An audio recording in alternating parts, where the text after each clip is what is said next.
오늘 본문에 등장하는 이스라엘의 시대 상황은 그렇게 좋은 형편이 아닙니다.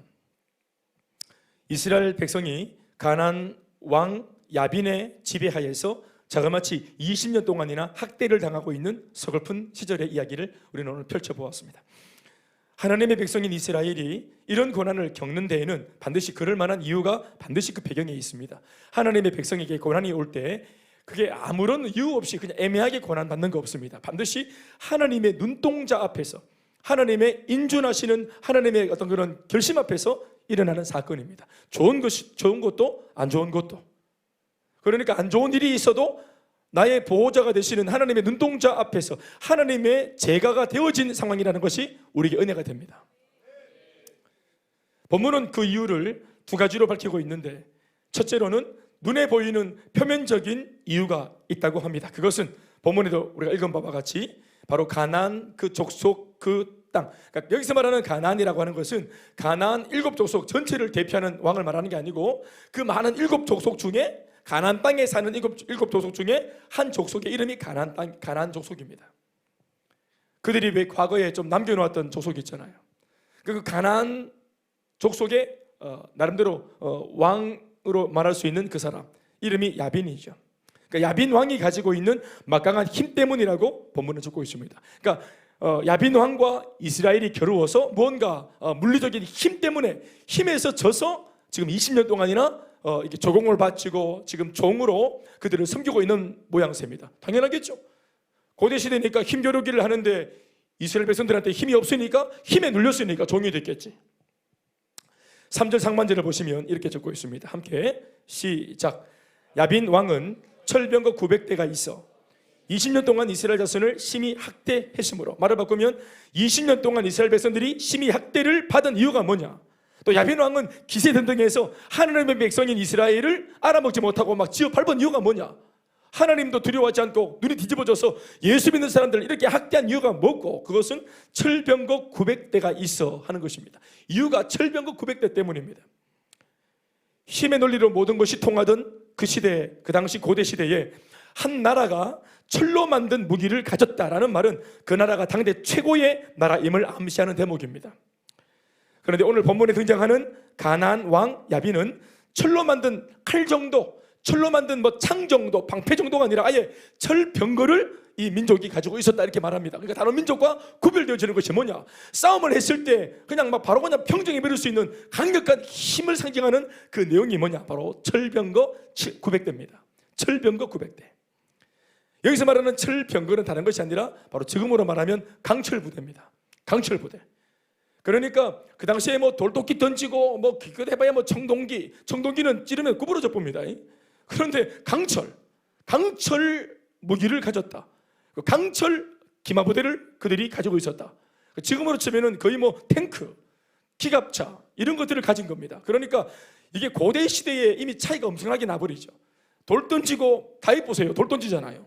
그 시대입니다. 돌 던지고 돌도끼 던지고 기껏 해야 하여튼 창도 잘못 찌르면 구부러지고 이런 거 하고 있는데 강력한 장갑차가 나타났으니까 어떻게 싸우겠어요? 그러니까 그것도 철병거가 900대니까 이게 이제 강철 부대죠. 말 그대로 강철 부대죠. 그러니까 얘네들을 앞서보면 백전백승하는 겁니다. 그러니까 힘으로는 이길 수 없다. 이미 그 당시에 모든 걸 평정했다. 어떻게 이런 철제 무기를 그들이 갖췄는지 모르겠지만 하여튼 그들에게 이 힘의 중심이 옮겨간 것입니다. 성경이 야빈 왕은 철병거 900대가 있어 20년 동안 이스라엘 자손을 심히 학대했다고 적고 있는 대로 이스라엘 백성이 자그마치 20년 동안이나 이런 학대를 당하면서도 조금도 그들에게 저항하지 못했던 이유는 바로 눈에 보이는 저 살벌해 보이는 철병거 900대 때문인 것처럼 오늘 본문은 적고 있습니다. 이 생각은 사실 가해자였던 야빈이나 피해자였던 이스라엘이 똑같이 가지고 있는 같은 생각입니다. 그러니까 야빈 왕은 내가 철병거 900대를 가졌기 때문에 내가 힘이 있으니까 너희들을 짓밟는다. 반대로 이스라엘은 저 철병거 900대 때문에 저 힘 때문에 우리가 지어 밟히고 있다. 그러니까 지금 가해를 하는 이 야빈도 자기가 뭐 때문에 지금 잘 먹고 잘 사노? 바로 철병거 900대 때문에. 고통을 당하고 피해를 입는 이스라엘 백성도 무엇 때문에 당하고 있노? 철병거 900대 때문에.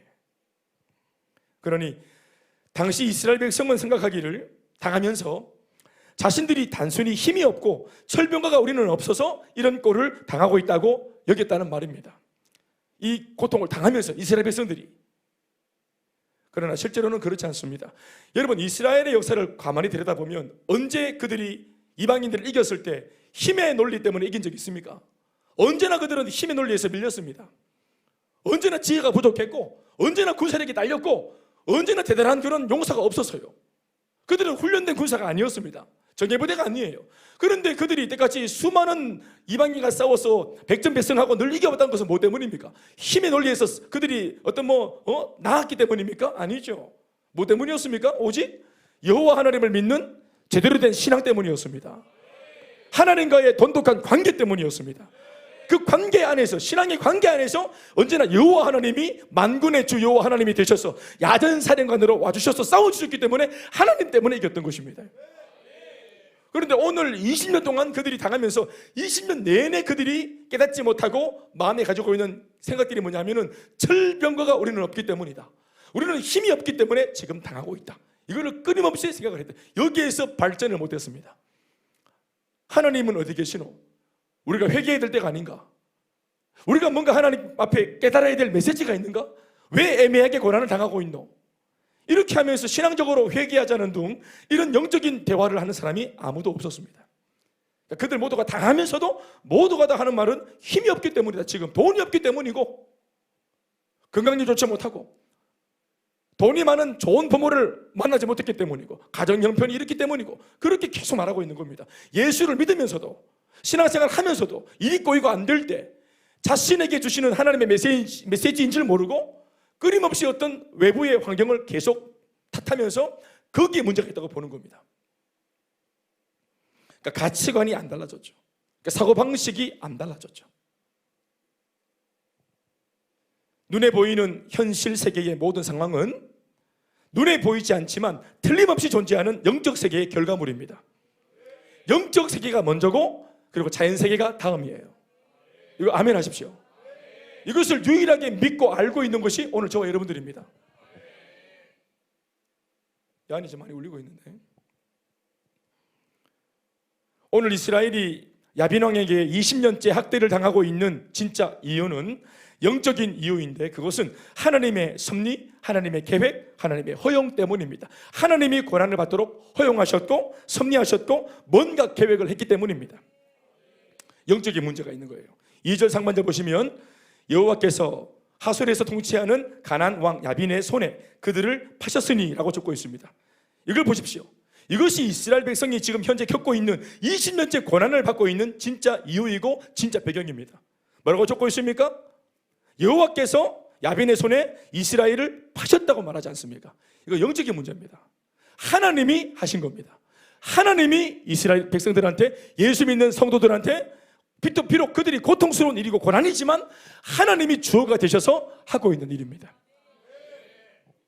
오늘 보면 1절을 보십시오. 그 영적인 문제가 뭘로 보입니까? 이것입니다. 에훗이 죽으니, 그 왼손잡이 에훗 아시죠? 우리가 지난주에 만났던 왼손잡이 에훗. 그 에훗 때문에 몇 년 동안 잃었던 삶이 돌아왔습니까? 18년 동안 잃어버렸던 삶이 에훗 때문에 80년을 그들이 보장받았습니다. 아멘 아멘. 그러니까 하나님의 은혜를 80년간 새롭게 에훗 때문에 경험을 했으면, 에훗이 비록 늙어서 사람이 내가 죽겠지, 에훗이 부재되어도 80년을 하나님의 은혜로 살아왔다면 에훗이 사라져도 이제는 모두가 다른 사람들이 재생산되어져서 또 다른 에훗이 되어져야 되지 않겠습니까? 그런데 에훗 하나가 딱 있다가 사라져버리니까 어제까지 에훗이 죽기만을 기다렸던 사람인 것 마냥 기도하는 에훗이, 말씀을 전하는 에훗이, 영적으로 만만치 않은 에훗이 사라지니까 백성들은 기다렸다는 듯이 죄를 짓기 시작합니다. 그래서 여호와의 목전에 또 악을 행했다. 또 80년 그 짓을 또 하는 겁니다. 하나님 덕분에 지금 태평성국을 누렸던 80년 내내 그 마음에는 뭐를 기다리고 있었어요? 이 에훗이 죽기만을 기다렸던 거예요. 이렇게 하나님의 말씀으로 자꾸 귀찮게 하는 이 세리들가 사라지기를 기다렸던 거예요. 계속 사명과 비전과 꿈으로 부담스럽게 하는 저 목사가 사라지기를, 저 목사가 은퇴하기를, 20년 남았대. 저 목사가 은퇴하기를.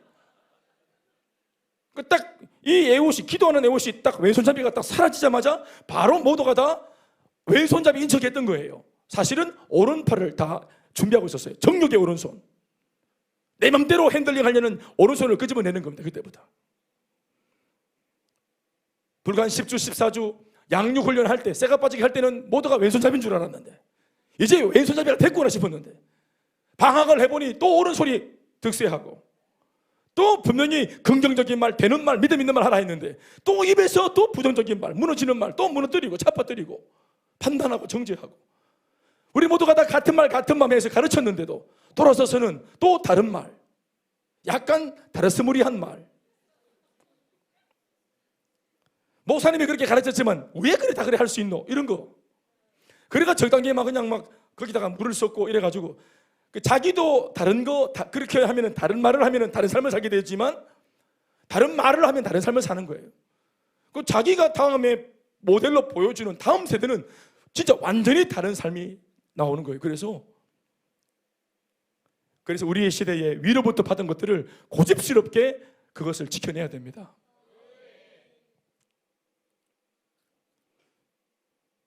제가 그 목사님께 이렇게 대화했습니다. 뭘 배우러 왔다, 진짜 겸손하게 그렇게 말을 하고 모두가 한 2시간 듣고, 처음에는 배우러 왔다고 다 2시간 난 또 순진하게 배울 게 있다 그래서 배워주려고 2시간 진짜 막 해서, 우리 여기 강사님들 봤지만 2시간 하고 나서 얼굴이 시커매져 보세요. 2시간 하고 나서 뭐 강의하는 것도 아니고 너무 목사한테 막 쏟아붓고 얼굴이 시커매져. 나는 붕 떴부터 내가 붕 떴어. 이때까지 내가 많이 당했거든요. 그러고 나서 가면서 이분들이 하는 말이 뭔지 압니까? 저거는 저 목사님이니까 한다, 저거는 저 김대현 목사니까 하는 거다, 이렇게 말합니다. 이게 사람이 하는 게 아니고 성향이 아니라 단순 지속 반복으로 원리로 하는 것이, 원리로. 성경의 원리대로 성령이 임하시면 권능을 받고, 그러면 자동적으로 예루살렘, 온 유대, 사마리아와 땅끝까지 가서 증인이 되는 겁니다. 이건 원리예요. 그러니까 왜 증인이 못 됩니까? 성령을 받지 못했고 권능을 받지 못했기 때문이에요. 예루살렘에만 있으려고 하는 나의 고정관념 때문입니다. 하나님의 말씀이 온 유대로, 사마리아로, 주의 말씀으로 들으면 이걸 곧장 내가 준비가 되었든 못 되었든 가범직한데, 할렐루야. 그러니까 내가 내 개인적인 왜곡된 시선을 고집하니까 사도행전 8장에 가서 하나님이 교회를 핍박받게 하시면서 그 모여있는 자들을 어떻게 합니까? 흩어버리잖아요. 그리고 흩어서라도 사마리아 땅에 빌립 지사를 보냈더니 그 성에 큰 기쁨이 있을 정도로 그 빌립 지사가 크게 쓰임받았잖아요. 그러니까 사마리아 성은 이때까지 예루살렘에 있는 사람들이 자기한테 넘어오기를 이 사람들은 기다리고 있었죠. 답이 없는 이 백성들은 답을 가진 예루살렘 사람들이 담을 넘어서 자기들한테 와서 답을 좀 주기를 사실은 간절히 바랬던 거예요. 왜 못 왔습니까? 이들의 만남이 왜 그렇게 불발이 되었습니까? 고정관념 때문이잖아요. 예수를 믿어도 자기 식대로 믿고 하나님의 계시하신 말씀이 가르친 대로가 아니라 내가 그냥 옛날부터 믿었던 그 그냥 기조대로 내 스타일대로 예수를 믿겠다는 겁니다. 그러니까 믿는데도 이런 어려움이 생기는 거예요. 어려움 믿는데도. 저거는 김 목사니까 하지. 그러면은 왜 배우러 왔어요? 그럼 뭐? 나는 무슨 말인지 모르겠어. 그러니까 그 목사님한테 모두가 다 일하고 갑디다. 그렇게해서 그가 이분이 하는 말이, 사실 나도 속으로 이거는 니니까 하지 이런 마음이 있었다 하는 거야. 들켰지. 그래서 그걸 회개합디다. 나도 이제 만만치 않아요. 오늘 본문 1절을 보십시오. 에봇이 죽으니 이스라엘 자손이 또 여호와의 목전에 악을 행하매. 이스라엘을 이끌던 영적 지도자 에봇이 죽자마자 이스라엘은 금세 기다렸다는 듯이 하나님 앞에서 죄를 짓기 시작했죠. 받은 은혜가 없었던 것이 아닙니다. 80년간 하나님의 특별한 은혜 속에 그들이 놓여 있었단 말입니다. 그런데 아무도 은혜를 끼쳐준 최초의 지도자처럼 닮질 않아요. 아무도 영적으로 왼손잡이가 되지 않아요. 왼손잡이 사사 에봇을 주신 것 자체가 이스라엘에게 은혜를 베풀어 주신 겁니다. 이미. 그렇게 은혜를 받아도 이들은 그 받은 은혜대로 살아내지를 못합니다. 이 하나님은 이스라엘이 짓고 있던 그 불순종의 죄 앞에다가 가나안 철병거 900대를 등장시켜 놓았던 것입니다. 매가, 고난이, 시련이, 회초리가 생각 이상으로 센 이유는 바로 죄가 세기 때문입니다. 우리의 고집이 세기 때문입니다. 그러니 철병거 900대는 이스라엘이 불러들인 겁니다. 원래는 철병거 한 2대, 3대 정도면 돼요. 그걸로 겁을 줘도 되는데 이스라엘이 너무 세니까, 너무 정력적이고 너무 세니까 철병거가 900대나 필요한 겁니다. 그러니까 나의 이 죄악의 사이즈가 고난의 사이즈를 결정하는 거예요. 왜 거센 바람이 붑니까? 왜 거친 파도, 왜 폭풍 바람이 불어옵니까? 내가 그만큼 단단하기 때문에, 여물기 때문입니다. 그러나 긍휼이 많으신 우리 하나님은 이 철없는 백성들이 그래도 이 고난을 헤치고 나갈 수 있도록 구원의 장치를 마련해 주시는데, 그것이 바로 오늘 본문에 등장하는 드보라 선지자입니다. 드보라. 그리고 뒤에 나오는 야엘이라고 말하는 여인. 그래서 드보라와 야엘, 이름하여 두 여인입니다. 철병거 900대를 상대할 하나님 편에서의 대안은 두 여인이었다는 말입니다. 왜요? 두 여인만으로도 충분했기 때문입니다. 힘을 상징하는 철병거를 이길 비책은 이것보다 더 큰 힘, 철병거 900대를 이길 힘은 곱하기 위해서 1800대의 철병거 이걸 만드는 게 아닙니다. 우리는 1000개의 철병거를 몰고 오는 게 아닙니다. 힘을 이기기 위해서 더 센 힘을 동원하는 것이 아닙니다. 신앙입니다. 하나님을 향한 숭고한 믿음입니다. 철병거 900대를 제압할 수 있는 것은 여호와 하나님이 주시는 믿음과 신뢰입니다. 하나님은 바로 이 놀라운 교훈을 이스라엘이 이번 기회에 배우고 깨닫기를 바라시는 것입니다. 이런 배경에서 여선지자 드보라가 오늘 본문에 등장하고 있습니다. 4절에서 7절 말씀을 함께 읽습니다. 시작. 그때 라피도스의 아내 여선지자 드보라가 이스라엘의 사사가 되었는데, 그는 에브라임 산지 라마와 베델 사이 드보라 종려나무 아래에 거주하였고 이스라엘 자손은 그에게 나아가 재판을 받았더라. 드보라가 사람을 보내어 아미노함의 아들 바락을 납달리 게데스에 불러다가 그에게 이르되, 이스라엘 하나님 여호와께서 이같이 명령하지 아니하셨느냐? 너는 납달리 자손과 스불론 자손 10,000명을 거느리고 다볼산으로 가라. 7절. 내가 야빈의 군대 장관 시스라와 그의 병거들과 그의 무기를 기손강으로 이끌어 네게 이르게 하고 그를 네 손에 넘겨주리라 하셨. 다 같이 아멘 합시다. 아멘, 아멘. 여선지자 드보라, 그러니까 고대 시대의 여선지자가 참 사실은 이게 상식적이지 않고 잘 이해가 안 되고 납득이 어려운 그런 인물의 등장입니다. 그러니까 사사기의 이야기는 죄다. 늘 제가 말씀드리지만 전혀 영웅 같지 않은 사람들, 평범에 없었던 사람이 갑자기 나타난 것이 아니라 늘 우리 곁에 있었는데 갑자기 하나님의 은혜를 입어서 돌연 사사가 되어서 이 나라를 구원하는 인물들로 그들이 역사의 무대에 막 섭니다. 너무나 평범하고, 어떤 사람들은 대체로 평범한 사람들보다 못한 사람들이었어요. 애국 같은 사람들은 뭡니까? 장애자잖아요.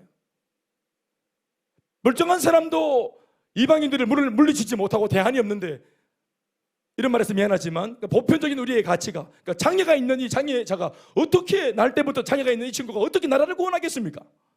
그런데 하나님은 이 장애자를 들어서 나라를 구원하십니다. 아멘, 아멘. 나중에 보시면 알겠지만 사사기에 입다 같은 사람은 여러분 동네 깡패입니다. 동네 깡패 양아치예요. 빙 뜯고 수바리 치고 기대기 때리고 자전거 뺏고 코고목 찌르고 동네 깡패예요. 그 마을 이스라엘 백성들이 마귀 때문에 죽겠다가 아니라 저 새끼 때문에 죽겠다 이렇게 할 정도로 정말 저거 골치 아픈 놈. 입다 때문에 환장한다. 저거 때문에 그 입다 때문에 환장하는 거예요. 저거는 왜 사노 저거는 이러면서 그 입다가 기생한테서 태어나서 엄마가 아버지가 없는 사생아거든요. 그래서 뒷골목에서 살아서 완전 깡패예요. 신세계 아시죠? 예? 신세계입니다. 완전히 낡은 달이에요. 그런데 이 낡은 달을 들어서 멀쩡하다는 사람들이 헤쳐나가지 못하는 그 장벽을 이 동네 깡패가, 모든 사람이 쯧쯧쯧 하면서 욕하던 동네 깡패, 저 동촌 양아치가 해결을 하는 거예요. 아멘, 아멘. 그러는 측면에서 오늘 여선지자 드보라도 이런 맥락에서 대단한 여선지자가 아닙니다. 얼굴에서 막 용이 막 그냥 물광이 나오고 뭐 이런 사람 아니에요. 평범한 그냥 가정주부, 남편이 있으니까 평범한 새댁입니다. 근데 한날 갑자기 은혜를 강력하게 받더니 사사로 세워진 겁니다. 이 사사 드보라의 등장을 통해서 우리가 가지는 의의가 뭐냐 하면은, 드보라가 실추되어 있던 이스라엘 백성들, 특별히 고대 시대의 전쟁은 남성들의 전쟁이거든요. 남성들이 싸워야 되는데 모두가 다 전의를 상실하고 있었던 겉으로 볼 때는 직업 군인이고, 또 겉으로 볼 때는 또 뭐 짬밥도 있고, 겉으로 볼 때는 분명히 해병대인데 눈빛이 죽어서 동태야. 전의가 없고, 해병대 같으면 한 번씩 탁 받치면은 개병대가 될 수도 있어야 되는데, 해병대가 늘 노래 부르고 기타 치고 제 얘기하는 겁니다. 교회에서 막 지휘하고 이러니까, 네가 해병대 물 다 베렸다면서, 이런 사람이 그 당시 있었는데, 그게 누구냐면 바락이라는 사람이에요. 이 사람이 유일한 장수, 그래도 괜찮은 장수인데 이 사람마저도 낙심이 찾아와서 딱 무너져 있어야 돼 이 말입니다. 군복을 입고 있는데도, 칼을 들고 있는데도 싸울 줄 모르고 싸울 마음이 없는 시리에 빠져 있는 그런 바락 장군. 그러니까 드보라가 일어나서 이 바락 장군을 일깨웁니다. 이 바락 장군을 일깨워요. 할렐루야. 그 일에 드보라가 쓰입니다. 그러나 바락 장군은 전쟁을 일으키기 위해 먼저 도발을 할 만큼 정상적인 상태가 아니었습니다. 너무 극심한 두려움에 사로잡힌 나머지 그는 참 드보라에게 마음을 잘 못 늡니다. 그러니까 급기야 드보라가 계속해서 담대하게 막 말씀을 통해서 막 위로해 주니까 마지못해 전장으로 나가서 자기가 이제 선전포고를 해야 되는데, 나가면서도 찌질하게 그 여선신자한테 하는 중얼중얼 하는 말들이 있어요. 그게 뭐냐면은 도와달라는 거예요. 8절 말씀입니다. 한번 읽어보시겠습니다. 시작. 바락이 드보라에게 이르되, 만일 당신이 나와 함께 가면 내가 가려니와 만일 당신이 나와 함께 가지 아니하면 나도 가지. 고대 시대의 전쟁은 남성들의 전쟁입니다. 아녀자를 지키기 위해서 남성들이 싸우는 거예요. 그리고 실제로 고대 시대에는 남성들이 이쪽 성읍의 남성들을 다 전멸하면은 그 성에 들어가서 그 성읍의 여성들과 아이들을 다 포로로 삼는 거예요. 아이들과 여성들을 보호하기 위해 남성들이 싸우는 겁니다. 그리고 남의 성읍에 가서 여인네들을 이제 포로로 잡아와서 우리 마누라한테 여종으로 붙이는 거예요. 노비를 붙이는 겁니다. 그러니까 내 마누라를 위해서 이제 그렇게 싸우는 거예요. 그런데 이런 장수가 비록 선지자지만 여인에게, 이건 뭐 지금 시대가 아니라 옛날 시대를 말하는 겁니다. 목사님 참 이상한 생각을 하시네. 그게 아니고요. 여자들 무시하나? 그거 아닙니다. 성경이 그렇다는 거예요. 그만큼 완전히 전의를 상실하고 싸울 수 있는 정상적인 사고방식을 가지고 있지 못합니다. 이 바락이라는 사람이. 그래서 하는 말이 뭐냐면 함께 따라와 달라고. 그러니까 선지자와 함께 대동해서 전장으로 가겠다라는 말은 뭐냐면, 당신은 그래도 신앙이 있고 하나님이 사랑하시는 유일한 여인이니까 함께 가면 뭔가 하나님이 당신을 통해서 기적과 표적을 주지 않겠는가, 이런 겁니다. 그래서 신앙이 있었던 드보라를 함께 대동하고 싶었다는, 그러니까 이게 부적처럼 표적을 구한 겁니다. 표적을. 자기 신앙으로는 어림없으니까 하나님 내 기도 들으시겠나, 그러나 당신은 듣지 않겠나, 이런 겁니다. 그러니까 하나님을 바라보긴 바라보는데 스스로는 하나님께 못 구합니다. 그래서 신앙 좋은 드보라 여선지자에게 부탁을 하는 것이라 이 말입니다. 나중에 알겠지만 표적이 실제로 나타납니다. 표적이 실제로 나타나요. 전쟁에 앞서서 하나님이 이 바락이 바라는 대로 표적을 보여주십니다. 그런데 정작 그 바락은 표적을 보는데도 이것이 표적인지를 알아먹지 못합니다. 그것을 드보라가 깨닫고 바락에게 일깨워주는 장면이 뒤에 기록되어 있습니다. 같은 시간 이스라엘의 저항 조짐을 보고받은 야빈 왕은, 또 군대 장관 시스라는 이날의 이스라엘을 향한 강력한 응징 계획을 진행합니다. 철병거 900대뿐만 아니라 아예 이참에 20년간 통치했지만, 저것들이 아직도 정신 못 차리고 덤비네, 이참에 지금 막 밟아놔야 되겠다, 그래서 끝장을 내놔야 되겠다, 이러한 심사로 900대만 아니라 자신의 모든 백성들을 기송강가로 모은 것이 바로 그것입니다. 13절 말씀 다시 읽어보시겠습니까? 시스라가 시작.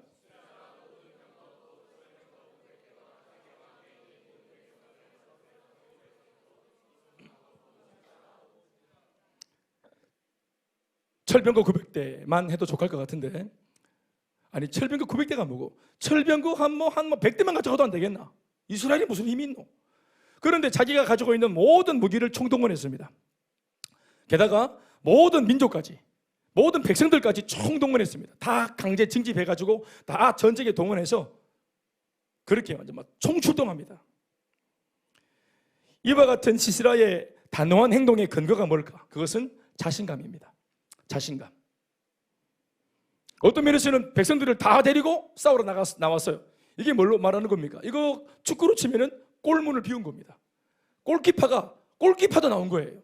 왜냐하면 얘네들은 역습할 힘이 없기 때문에 이번에 모두가 다 총공세에 있어 그냥 끝장내버리자 이번에. 그래서 골문을 비워놓고 나올 정도로. 그게 근거가 뭐라고요?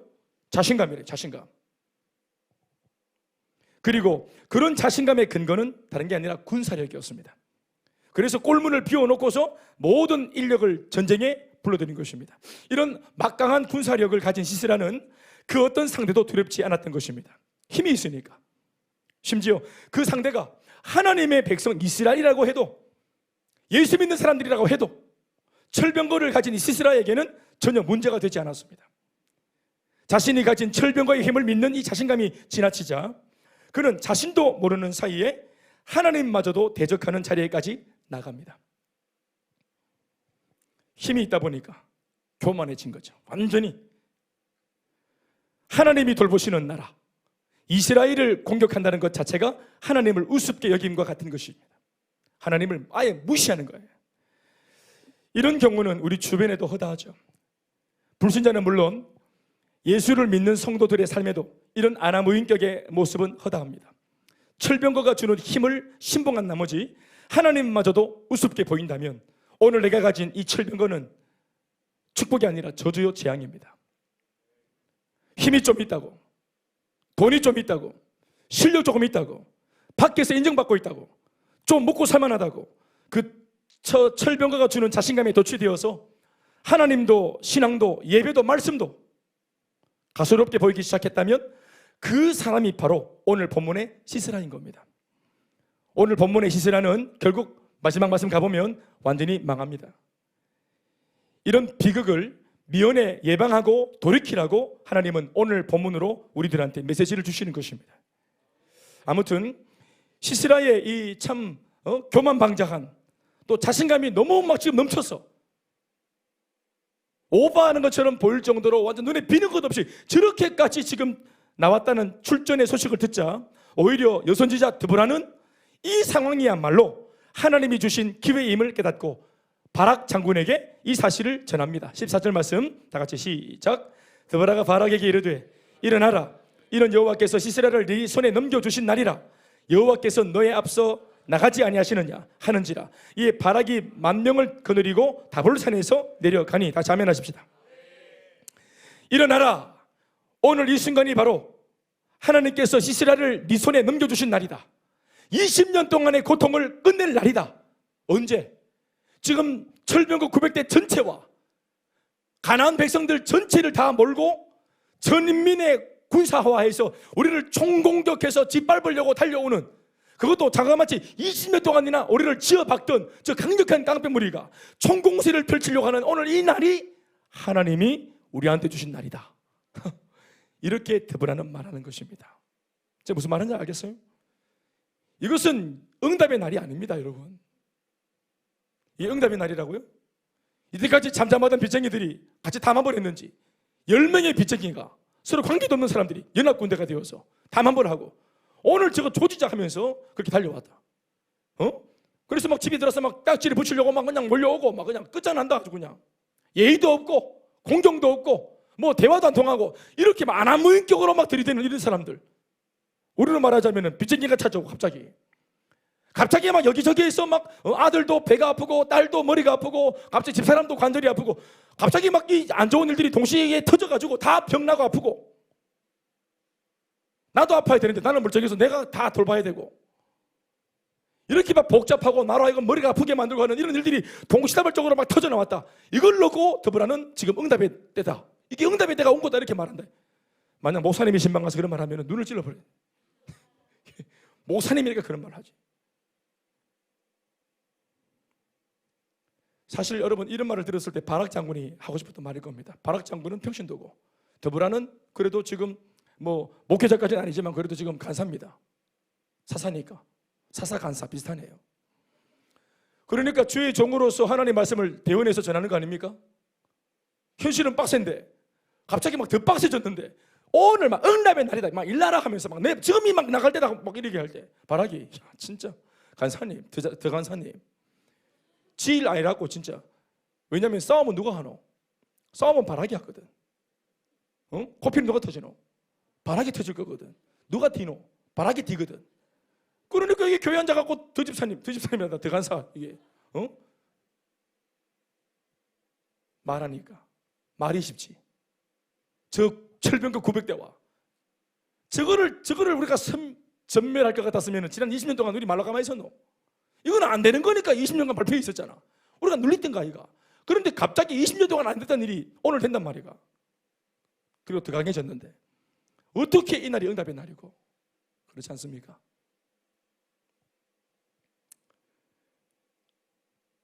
남편이 사고치고 뭐 어떤 뭐 상황이 안 좋게 열려가지고 부인 집사가 찾아와서 어떻게 하면 좋겠냐고 할 때 제가 했던 말입니다. 응답이라고. 자세히 들여다봐라. 남편 혼자 막 이렇게 막 하여튼 막 바깥에서 이렇게 오버하다가 사고 쳐가지고 뭔가 물질적으로나 가족들한테 지금 민폐를 끼치고 본인이 지금 사고 치는 바람에 하여튼 그 소리 못 치게 돼버렸지. 그 바람에 돈도 나가고 또 돈 나가니까 신경 쓰고 열받고 이 부인 집사가 하는 말이 짜증도 나고. 이때까지 남편을 위해서 기도했죠. 예수 믿게 달라고.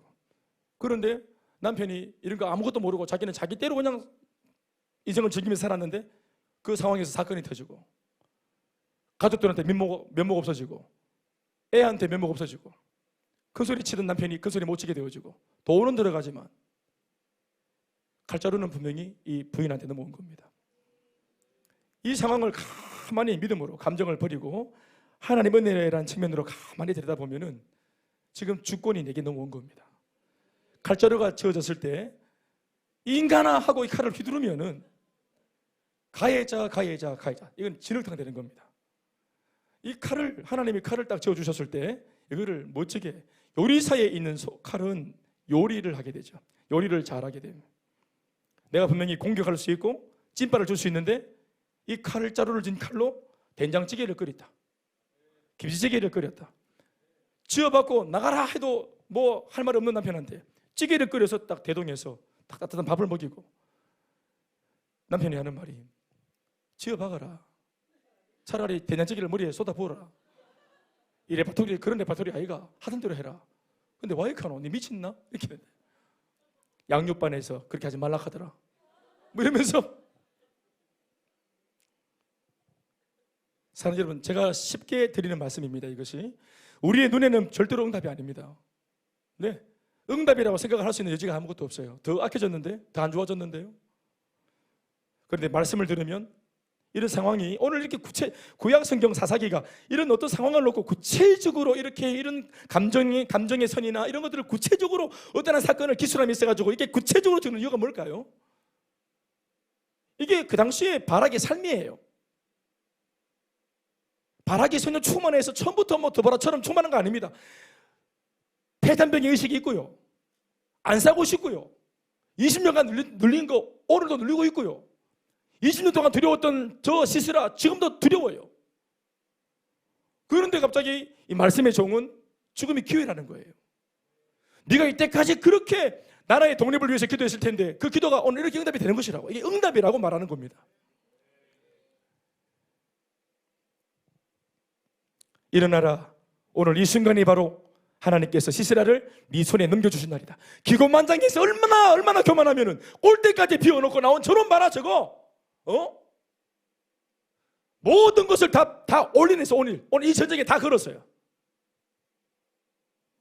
시스라가 시시각각으로 전쟁을 일으키려고 숨통을 좁혀오던 그 시점, 이스라엘을 지키도록 당시에 책임자로 세워진 인물은 바락 장군. 책임이 커요. 사실 드보라의 이 말은 바락 장군이 써야 될 말입니다.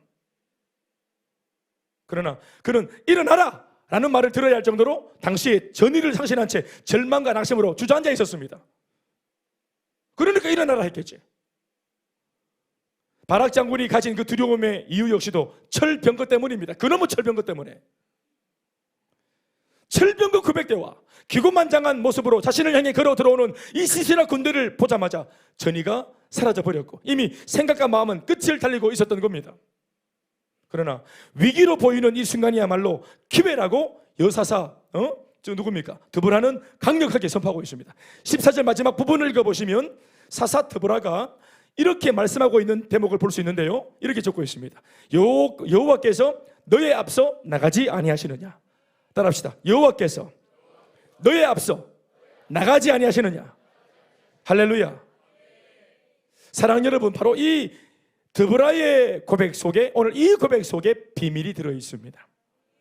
이 말씀의 참뜻은 강력하게 쏟아붓는 집중호흡, 우리로 말하면 그냥 쉽게 말하면 소나기를 뜻하는 표현입니다. 오늘 본문 뒤에 나오는 전쟁이 다 끝나고 난 뒤에 결론을 말씀드리면 전쟁에서 이깁니다.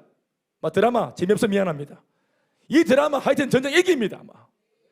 그러니까 전쟁에서 끝나고 전쟁이 이기고 난 뒤 끝나고 난 뒤에 승전가를 지어 불렀던 사사 드보라의 노랫말 속에 보면은 이 당시 전쟁을 막 하려고 하는 이 당시의 상황이 어떤지를 우리가 엿볼 수 있습니다. 사사기 5장 4절 말씀을 보시면 결론적으로 전쟁에서 승리한 이후 승전가를 지어 부르는 이 여인의 노랫말 속에 우리는 당시 그 기송강에 어떤 일이 있었는지를 알 수 있게 되어집니다. 5장 4절 시작. 여호와 주께서 세일에서부터 나오시고 에돔들에서부터 진행하실 때에 땅이 진동하고 하늘이 물을 내리고 구름도 물을 내렸나이다. 다 아멘하십시다.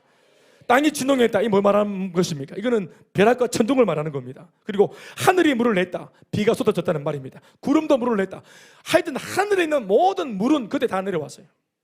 하늘도 물을 내고 구름도 물을 내고 하여튼 모든 하늘에 있던 물은 막 다 틀어붙어 그날 막.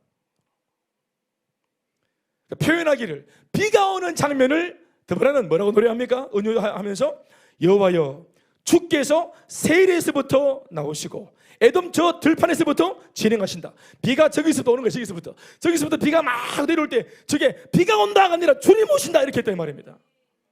이걸 아멘 하면 안 돼. 아직까지는. 왜냐하면 이거는 비를 보고 주님 오신다고 말할 수 있는 수준이 아니잖아요. 우리가 솔직히. 안 그래요? 그냥 비가 오는 거 아닙니까? 윤선 국장 맞죠? 비가 오는 겁니다. 그런데 드보라는 그 갑자기 쏟아지는 집중호우를 여호와께서 오신다. 여호와가 진행하신다. 또 이어지는 승전가인 사사기 5장 21절에도 드보라는 이런 노래를 부릅니다. 시작. 기송강은 그 무리를 표류시켰으니 이 기송강은 옛 강이라 내 영혼아 네가 힘 있는 자를 밟았도다. 다시 아멘 하십시다. 이 기손강의 이름이 별명이 뭐냐면 옛 강입니다. 무슨 말입니까? 옛날에는 강이었다 카더라. 지금은 뭐란 말입니까? 지금은 빼짝 말라서 여기 물이 없어진 지가 한참 됐어요. 여기 강이 아닙니다. 그냥 강에 터가 있지. 옛날에는 강이었다 카더라. 전설의 강 기혼입니다. 기손강입니다. 그러니까 강이 물이 안 흐르는 지가 한참 됐어요. 그런데 여기에 갑자기 물이 막 그냥 치고 들어온 겁니다. 갑자기 내린 집중호우가. 아멘 좀 하이소. 물이 확 들어왔어요. 이런 기록들이 무엇을 말해주고 있습니까?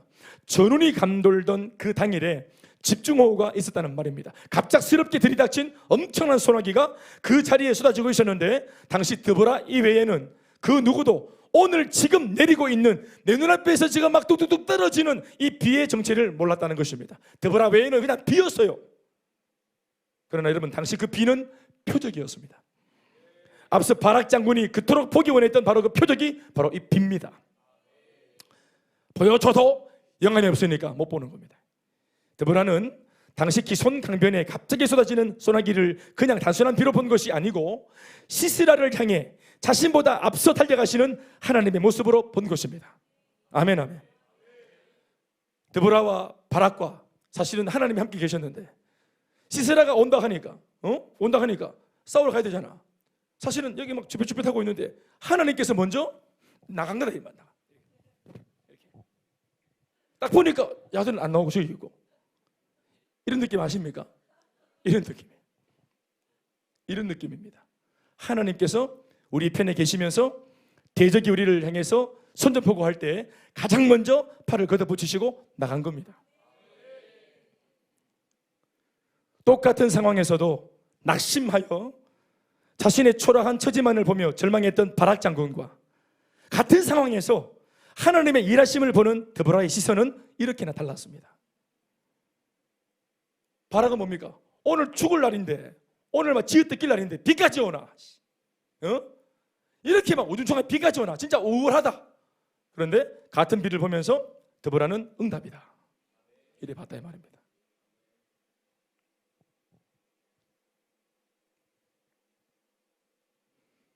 결국 하나님의 일하심을 볼 수 있는 사람이 시대의 대안이 될 수 있고, 보지 못하는 사람을 격려할 수 있고, 영적인 눈에 가려져 있는 그 시대를, 한 시대를 먼저 본 사람이 이렇게 세우는 것입니다. 여러분, 리더는 뭡니까? 세 리더와 안 세 리더의 차이가 뭡니까? 평범한 상황을 보고도 하나님의 응답을 거기에서 캐치해낼 수 있는, 영적으로 껴있는 사람이 리더인 겁니다. 짬밥이 많은 사람이 리더가 아닙니다. 아시겠습니까? 교회를 오래 다녔다, 이런 사람이 리더가 아닙니다. 몇 대째 예수 믿고 있다, 그런 것이 리더가 아닙니다. 오늘 영적으로 깨어있는 사람이에요. 하나님의 일하심을 볼 수 있는 사람, 내가 직접 보고 듣고 마음에 확신하는 것을, 그것을 모르고 있는 사람, 무지한 사람에게 말을 해주어 그 사람의 낙심한 마음을 다시 일깨울 수 있는 사람, 앉아있는 바락을 일어나라 할 수 있는 사람. 오늘 이 시대에 그런 성도가 필요합니다.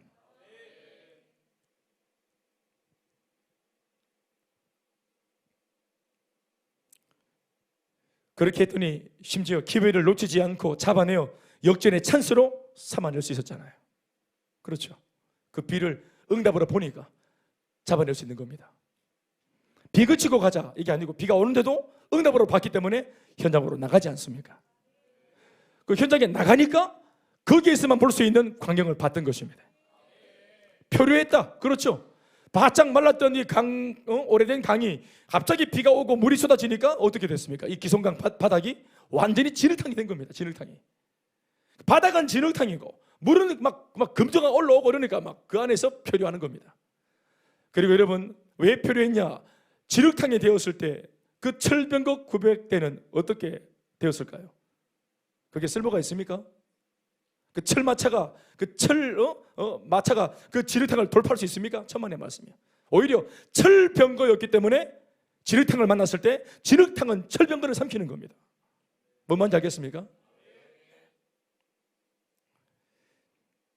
아까도 말했지만 옛강, 당시 기송강은 옛강이었습니다. 이미 오래전부터 말라 있었는데 이 수로를 따라 내려가면 자신들이 원하는 유리한 고지를 점할 수 있었기에 일부러 물이 없는 그 강수로를 택했다가 졸지에 거기에서 낭패를 본 것입니다.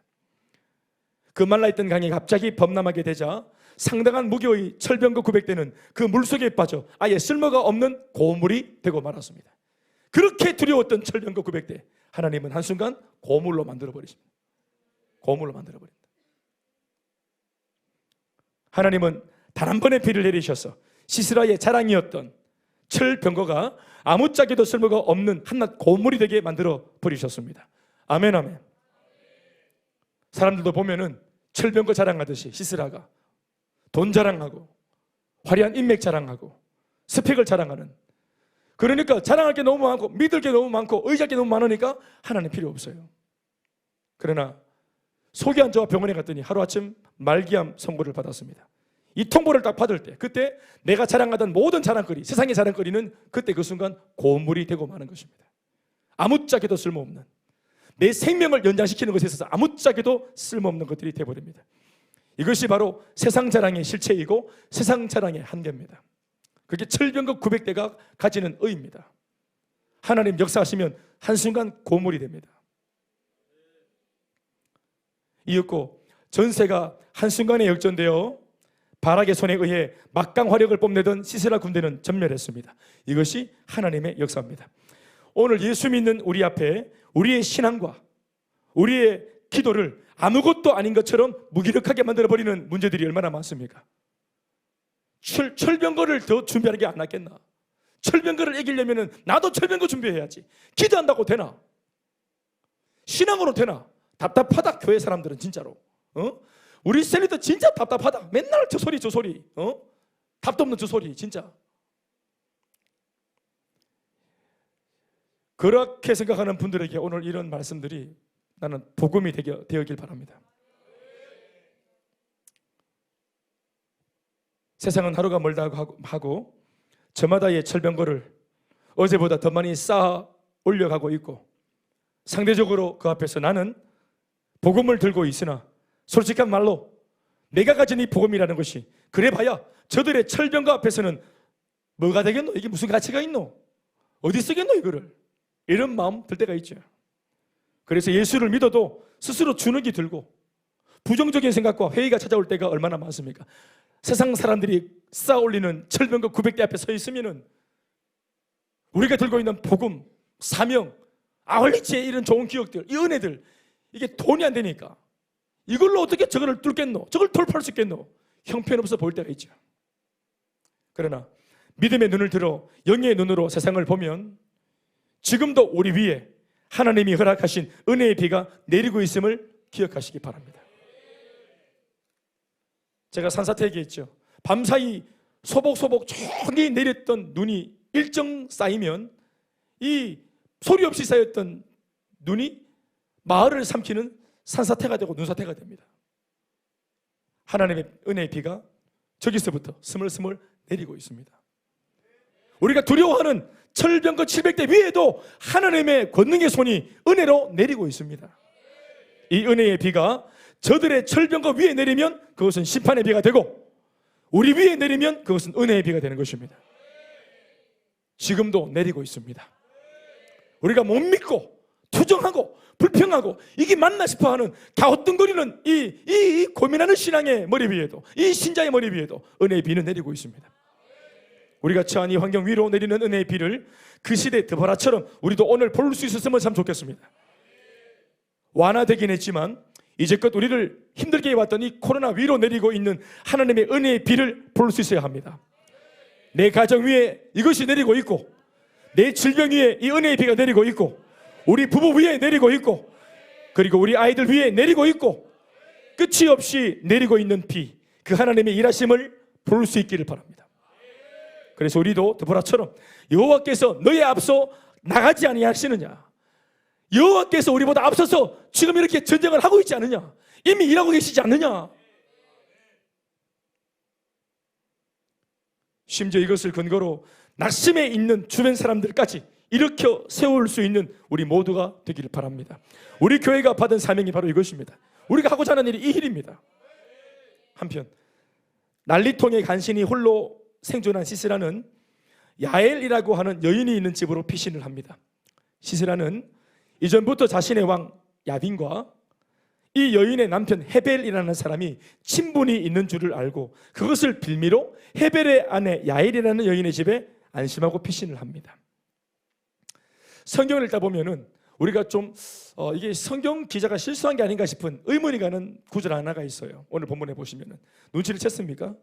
그게 뭐냐 하면은 지금 시스라와 드보라 간의 전쟁 이야기를 하는 중에 갑자기 어이없는 기록 하나가 나오죠. 이게 뭐냐 하면은 12절에 있는 겁니다. 11절 말씀. 모세의 장인 호밥의 자손 중 겐 사람 헤벨에 대한 이야기가 나오죠. 헤벨이 자기 족속을 떠나, 왜 떠났는지 모르겠어요. 우연히 떠난 겁니다. 헤벨이 떠났어요. 떠났는데 게데스에 가까운 사하나님 상수리 나무 곁에 이르러 장막을 쳤대요. 거기에 이유를 모르겠는데 자기 고향을 떠나가지고 장막을 쳐. 이 기송강가에 있는 동네입니다. 이 기송강가에 장막을 쳐서 거기서 그냥 뭐 왜 이사 왔는지 지도 모르고 남도 몰라, 아무도 몰라. 이게 왜 왔는지 모르겠어. 근데 거기서 왠지 살고 싶어. 성경이 모든 이야기를 다 거두절미하고 그냥 이 사람이 거기서 이사해서 텐트 치고 살았다. 이거를 전쟁 이야기 속에 딱 넣어놓습니다. 희한한 거 있죠. 진흙탕에서 어려움을 당했던 그 군대가 하루아침 바라 군대에 의해서 전멸당하고 간신히 생명을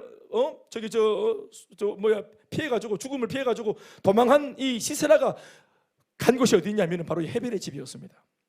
헤벨의 집. 결국 헤벨의 집에서 시세라는 죽음을 당합니다. 하나님께서 이미 오래전 이 전쟁이 있기도 전부터, 아주 오래 전부터 이미 헤베를 통해서 여기다가 텐트를 쳐놓고, 그때부터 하나님은 누굴 기다렸습니까? 시스라를 기다렸습니다. 이 시스라를, 우리의 대적 시스라를. 아멘, 아멘. 우리보다 앞서서 예수님께서, 우리가 예수님의 은혜를 인지하기 이전부터, 예수님이 누구신지 알기도 전부터, 관심도 없을 때부터 2000년 전에 이미 우리를 위해서 십자가에서 모든 문제를 이미 해결하셨습니다. 우리를 위한 놀라운 계획을 이미 세우셨습니다. 나를 괴롭히게 되어질 것 같은 이 악한 사탄 마귀를 제거하기 위해서 이미 하나님은 계획을 가지시고 계시고 역사를 하셨습니다. 이미 오래전부터.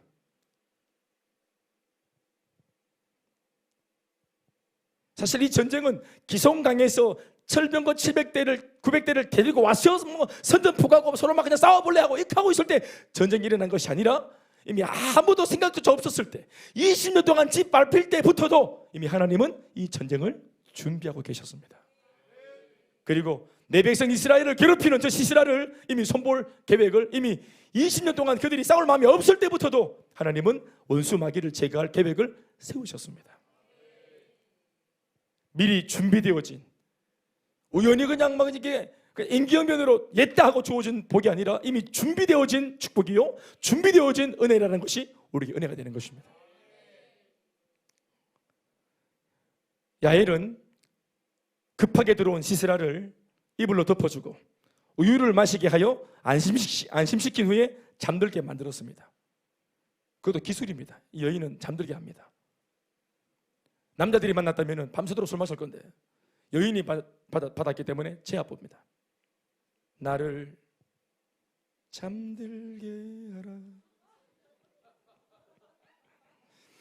그녀가 이렇게 한 이유는 분명했는데 다른 게 아니고, 피곤해 보이니까 재우는 게 아니고 시스라를 죽이기 위해서 재운 겁니다. 처음부터 소리가 납니다. 누구십니까? 누구세요? 하고 문 열었는데 딱 보니 시스라야. 시스라. 보통 우리가 어떻게 오셨어요? 이렇게 해야 되는데, 우리 남편 없는데 어떻게 오셨어요? 뭐 임금은 잘 계시죠? 이게 아니고 누구세요? 시스라네? 지켜야 되겠다 이걸. 그냥 성경을 보시면은 앞뒤 문맥에 정황이 없고 설명이 없어. 침묵하고 계시죠? 성령이 침묵하고. 성령이 강조하는 것은 그냥 이 여자를 통해서 시스라를 죽이겠다는 하나님의 의지입니다. 이 여자가 왜 죽여야 되는지 모르겠어요. 목사님은 목사님이시니까 이 여자가 왜 죽였는지 좀 설명해 주세요. 제가요? 몰라요. 한 가지 아는 것은 그냥 야엘의 마음속에 시스라를 보면 직이부야지 하는 게 이미 있었다는 거예요. 상상을 좀 해보면은, 동원해 보면은 옛날 이 자기 남편하고 그쪽 나라 임금하고 사실 서로 뭐 이렇게 친분이 있을 수 없는데, 이건 평민이니까. 그런데 임금하고 평민이 서로 친한 걸 보면서 궁정에서 만나고 돌아가는 길에 이 시스라는 군대 장관으로서 네가 뭔데 우리 임금하고 같이 교제하고 이렇게 저기 차 마시고 그런 커피 마시고 그러냐고 무시했는가 봐.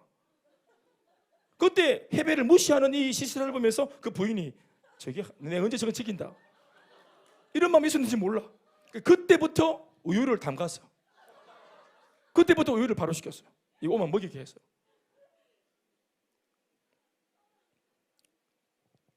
하나님께서 작정하신 일입니다. 제가 하는 말은 뭐냐면 하나님이 작정을 하셨어요. 이스라엘은 구원하고 시스라 부대는 멸절시키기로 하나님이 의지로 이미 작정을 하셨습니다. 좀 더 설명하고 마치겠습니다. 성경에 침묵하는 이 여인의 사연을 우리가 다 알 수 없지만, 야일은 자기 집에 찾아온 시스라를 처음부터 죽일 작정이었습니다. 자는 거 보니까 재수 없어서 지기쁘까? 아이고 그냥 처음부터 지기. 아무튼 그녀는 이 시스라가 자신의 집에 들어온 것을 기회로 여기고 아예 처음부터 죽일 작정으로 그를 안심시켰고, 물을 달라는 그에게 일부러 수면 효과가 있는 엉긴 우유를 마시게 해서 깊은 잠에 들게 만든 뒤에 말뚝을 관자놀이에 박아 죽입니다. 텐트를 이렇게 잡고 있는 말뚝을 이렇게 뽑아가지고 한 손에는 망치, 한 손에는 정을 들고 이렇게 이 여자가 잠든 시스라에게 걸어옵니다. 비가 오는 날 이렇게 걸어. 자, 이런 그림이에요. 이 여자는 이미 눈에 초점이 없습니다. 사사기 5장 25절에서 27절까지 한 번 더 더브라의 노래를 들어보시면 이 배경이 나옵니다. 한번 읽어볼까요? 세 절의 말씀을 시작. 시스라가 물을 구하며 우유를 주되 곧 엉긴 우유를 귀한 그릇에 담아 주었고 손으로 장막 말뚝을 잡으며 오른손에 일꾼들의 방망이를 들고 시스라를 쳐서 그의 머리를 뚫되 곧 그의 관자놀이를 꿰뚫었도다. 자, 여러분 이거 노래입니다. 노래 가사를 한번 보십시오. 이게 노래 가사가 엄청나죠. 그가 그의 발 앞에 구부러지며 엎드러지고 쓰러졌고 그의 발 앞에 구부러져 엎드려져서 그 구부러진 곳에 엎드려서 죽었도다. 구부러지고 엎드러지고 쓰러지고 구부러지고 엎드러지고 쓰러지고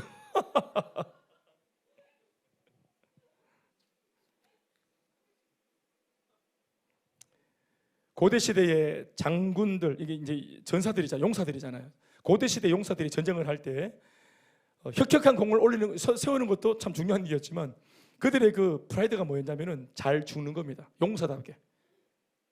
예. 우리 그래서 군대에 갔다 온 우리 저 분들이 그 무용담을 들어오는 거 보면은 그 굉장한 이야기가 많잖아요. 그래서 우리 뭐 소식적에 다들 또 뭐 태권도 안 배운 분들이 없고 우리나라 남자분들은 다 태권도 유단자들이시고 다 동네 깡패들 다 정리했던 경험들이 다 있잖아요. 그 무용담이 다 있잖아요.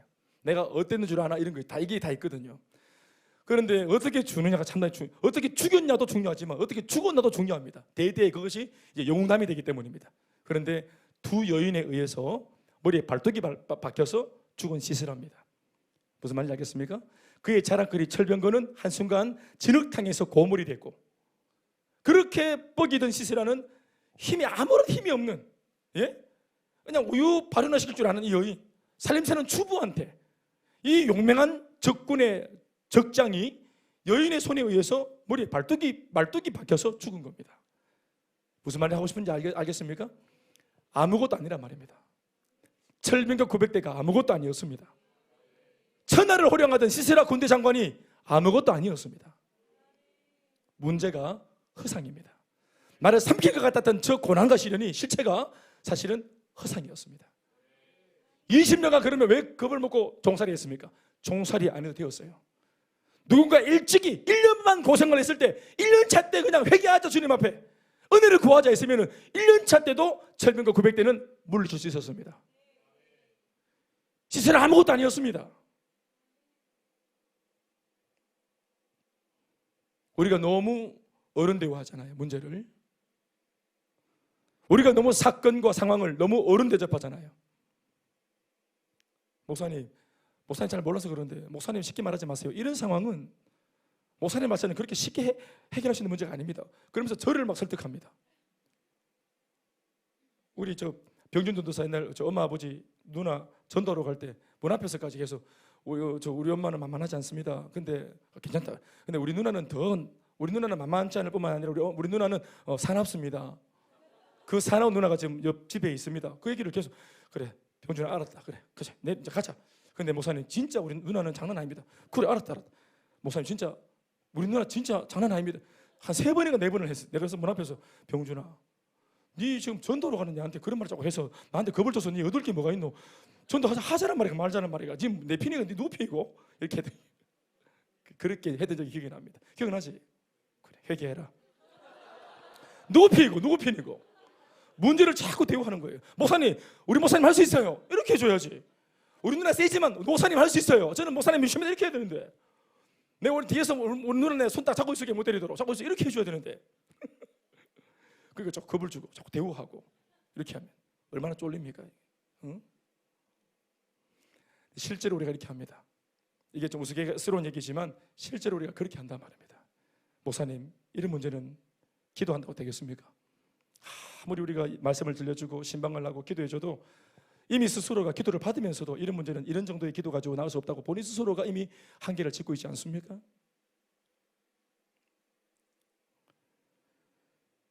철병거 900대로 천하를 호령하던 시스라는 한 무명의 여인에 의해 머리가 박혀 비참한 최후를 맞고 말았습니다.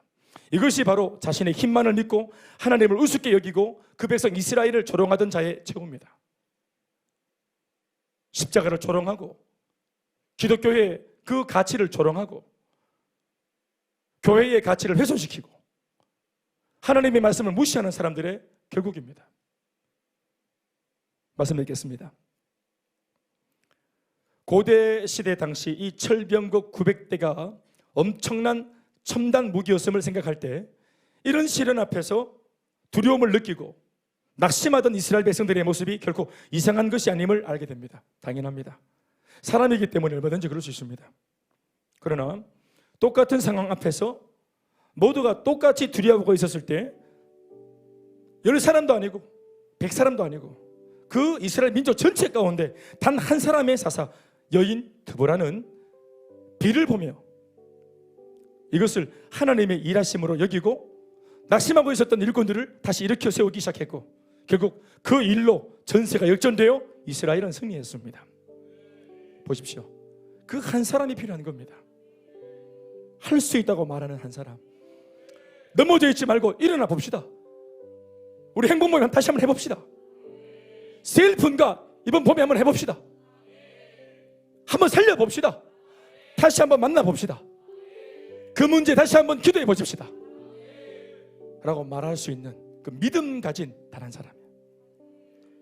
두말할 것 없이 현존하는 이 시대 최고의 철병거는 우리가 방금 지나왔지만 말할 것도 없이 코로나였습니다.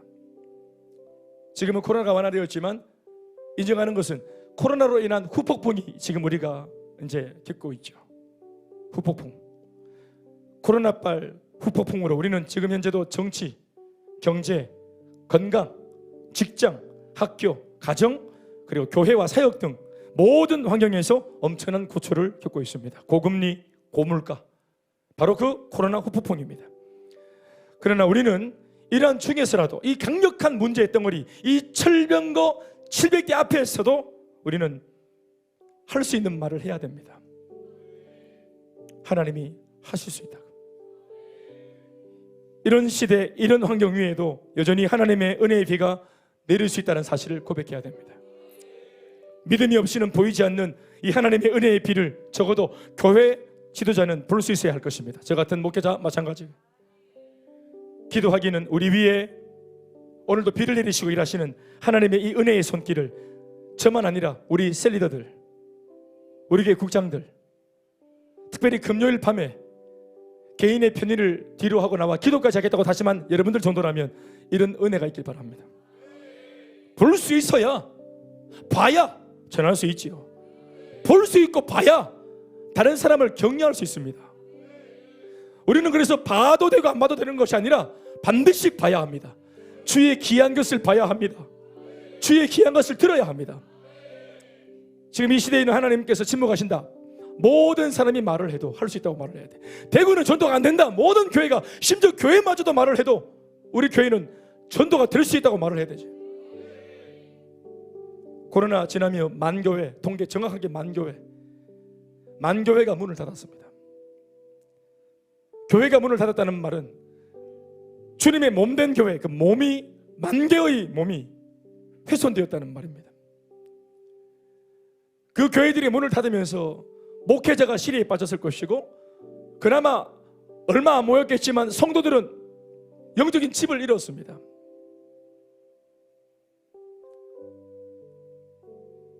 교회 존립 자체가 어려워져 버렸습니다. 생존 자체가 어려워졌고, 그런 교회 형편을 놓고 어떻게 지역을 복음화하고 선교를 하고 다른 사람의 문제를 건사해주는 이런 일을 꿈에라도 꾸겠습니까? 더불어 이런 시대에 교회 와주는 것만 해도 감사하다고 말하는 이런 고객 마인드로 충만한 성도들을 놓고 오늘 목회자가 어떻게 그들에게 헌신을 말할 수 있고 시간과 마음과 물질을 바쳐보자고 말할 수 있겠습니까? 그러니 보십시오. 이 코로나의 후폭풍 중에 많은 것 중에 한 가지가 이렇게 이 기준이 낮아져 버렸죠. 모두가 와주는 것만 해도 어디냐? 아이고 잡으러도 이리 앉아가 있어주는 것만 해도 어디고. 그런데 거기다 대고 숙제를 내고 뭘 하자 하고 말씀으로 뭐 교훈을 주고 책망을 주고 경계를 하고 어렵죠. 그래서 말씀이 약해, 이 시대에는 말씀이 약해지는 거예요. 홍수 때 정작 마실 물이 없는 것처럼 여전히 뭐 모든 게 건재해 보여도 이미 여러분 메시지가 약해져 버렸습니다. 우리 한국교회 메시지가 굉장히 많이 약해져 버렸어요. 왜냐하면 성도들이 이제 그런 말씀들을 좋아하지 않기 때문이죠. 그래서 본의 아니게 이 목회 현장과 이 강단에서도 심지어 자기가 원고에 적어놓고서도 순간적으로 임기응변으로 몇 명의 성도와 눈이 마주치면서 자신이 없어져 버립니다. 야, 이 메시지가 나가면 분명히 저거 목사님 또 말씀을 친다 해서 할 텐데, 분명히 기도하고 준비한 메시지인데도 자기를 친다고 말하며 분명히 저 교회를 이탈한다. 저래가 차라리 하지 말고 말하지 말고 그냥 예배당에 별도 만들어도 있기는 만들어줘야지, 이렇게 하는 거예요. 이러면서 아무도 모르지만 은밀하게 이런 야합들이 저 같은 목회자들 심령 속에, 마음 속에서 일어납니다.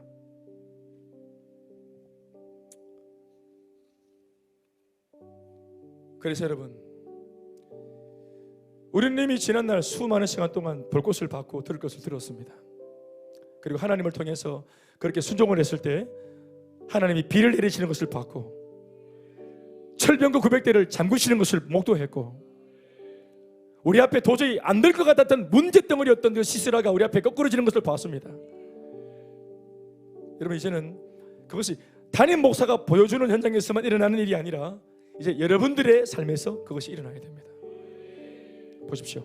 80년간 은혜를 받았던 에훗 한 사람 때문에 은혜는 받았지만, 평안은 누렸지만 80년 내내 에훗만 바라봤잖아요. 그 사람들이 소비자였잖아요. 그러니 그 영적 지도자가 딱 사라지니까 제2의 에훗, 제3의 에훗이 없어졌잖아요. 그러니까 다시 도로 돌아가죠. 원래의 모습으로. 이것을 방지하기 위해서 우리가 양육을 하고 훈련을 하는 것입니다.